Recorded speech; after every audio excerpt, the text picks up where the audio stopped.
Attention mga Filipino senior citizen, Universal Social Pension. Kumusta na ba? Ngayong buwan ng Setyembre 2024, alamin natin ang pinaka-latest na update. Sino-sino nga ba ang makakasama dito? Magkano naman ang makukuha? Lahat ng yan ang ating pag-uusapan dito lamang.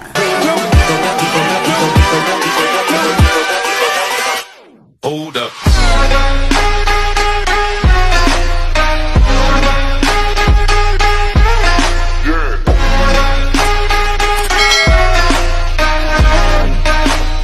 Hello mga ka-vlogs! Welcome dito sa aking YouTube channel. Magandang araw po sa lahat ng mga manonood.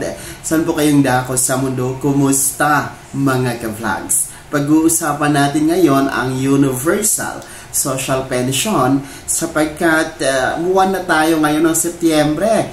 Kumusta ba? Makakaya pa ba ito? Aabot pa ba ito bago matapos ang 2024? Pag-uusapan natin yan mamaya-maya. Pero bago ang lahat, kung bago ka pa lang dito sa aking YouTube channel o di kaya hindi ka pa nakasubscribe, abay, i-click nyo muna ang ating subscribe button na nasa baba. Huwag nyo kalimutan na pindutin ang notification bell. Ilagay nyo po sa all para naman updated ka sa lahat ng mga videos na i-upload ko.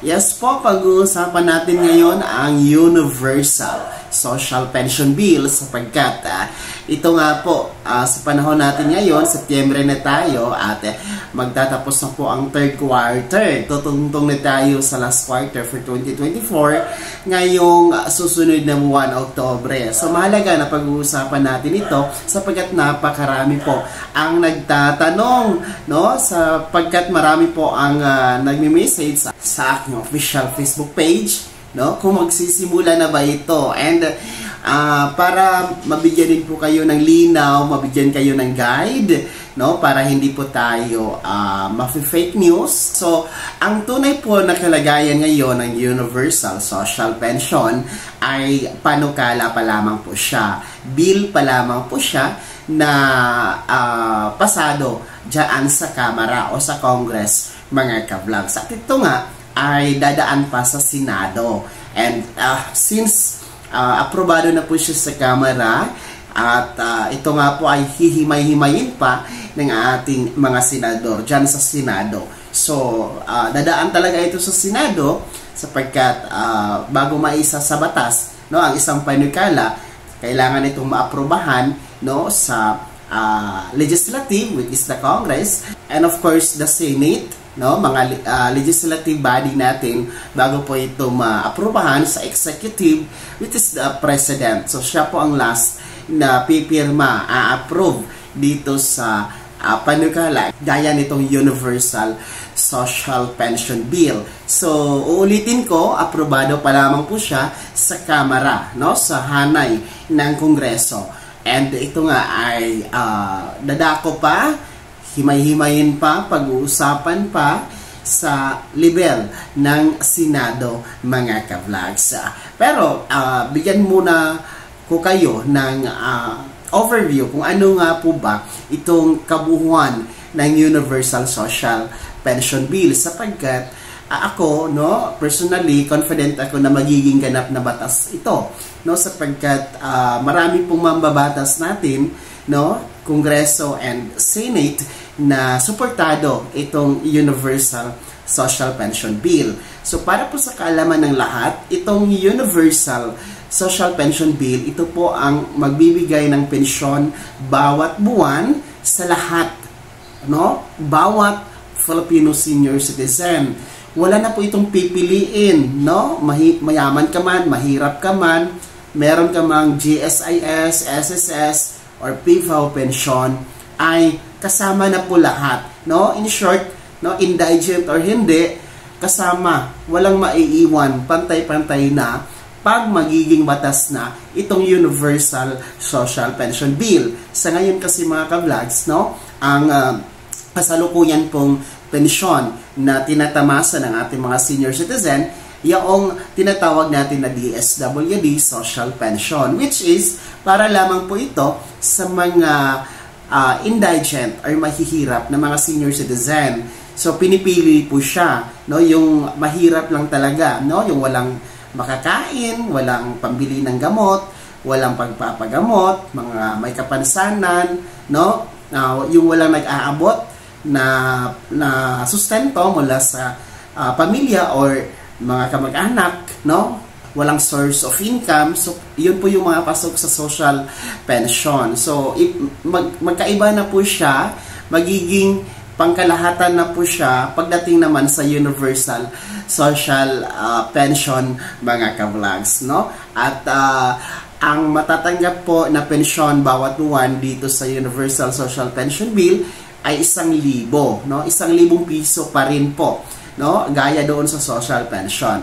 And ibig sabihin, buong taon, meron pa rin kayong 12,000 pesos. Pero ayon naman po sa panukala, no, dito sa Universal Social Pension Bill, no, sa unang taon ng pagpapatupad nito, hindi talaga siya direct to 1,000 pesos. Kasi magsisimula siya ng 500 pesos.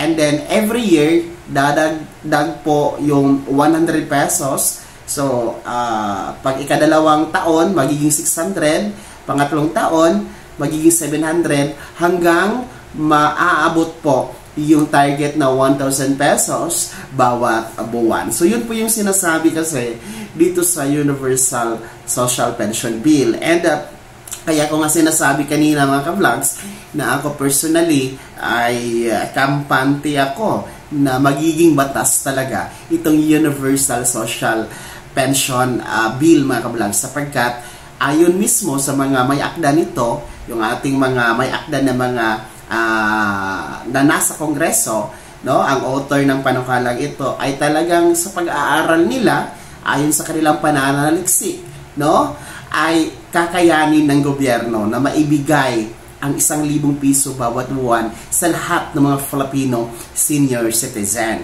So yun po yung sinasabi ng mga mambabatas natin, no? Hindi kailangan na mangutang ang Pilipinas, no, mangutang sa World Bank or sa ibang bansa para punduhan itong bilyon-bilyon na kailangan kung magiging batas at implemented na ang 1,000 piso na buwan ng pensyon for Universal Social Pension Bill. Hindi kailangan mangutang sapagkat, ulitin ko, sabi nga ng ating mga mambabatas, talagang kakayanin na pondohan ng national government. Kaya huwag kayong mag-alala, ha, mga Filipino senior citizen, na yung mga naiinip na nagsasabi na ang tagal naman, no, nasaan na ang Universal Social Pension Bill, ano na ba ang status, no? Sa ngayon, uulitin ko, ang status niya, aprobado pa lang siya sa Kamara. Kahit aprobado pa lang siya dyan sa Kamara, malaking achievement na kasi ito, mga ka-vlogs, for this bill, no, na makapasa sa Kamara and susunod sa Senado, no? And then I think ang ating mga senador naman talaga is pro senior citizen, no? Marami diyan ang sumusuporta sa ating mga senior citizen. Kaya kampante tayo na sana magiging pamaskong handog ito ngayong Disyembre bago matapos ang 2024 na ma-aprobahan ito sa Senado, mga ka-vlogs. So, ulitin ko sa mga nagtatanong, ang tunay na status ng Universal Social Pension Bill ay umuusad na po siya patungong Senado, and no, aabangan natin yan time to time ang latest update, mga ka-vlogs. So, relax lamang po kayo, and we make sure na dito sa panukalang ito, no, magbibigay talaga ito ng pagkapantay. No, wala nang maiiwan na senior citizen, wala nang silusan, wala nang palakasan, dahil 60 years old pataas, no, as long as senior citizen ka and registered ka sa OSCA office, registered ka sa NCSC database, abay kasama ka talaga sa 1,000 piso na buwan ng pensyon sa ilalim ng Universal Social Pension. Kaya naman, mga Filipino senior citizen, isa din po ba kayo sa umaasa na magiging batas na itong Universal Social Pension Bill?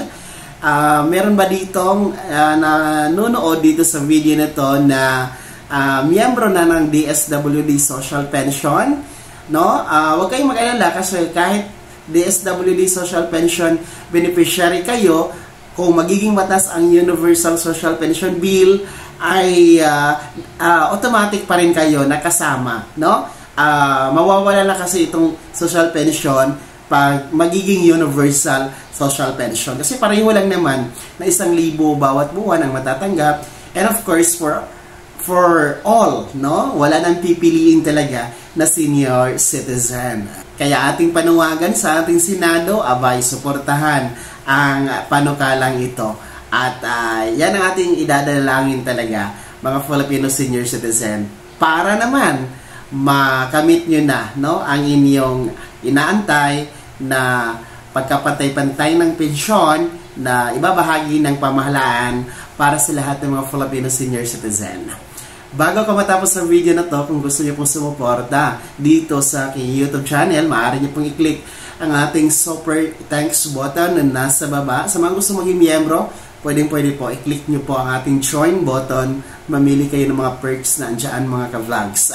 Sana'y naging gabay ang video na to kahit paano na pag-uusapan natin ang mga mahahalagang bagay-bagay na may kinalaman po sa benepisyo ng ating mga Filipino senior citizen.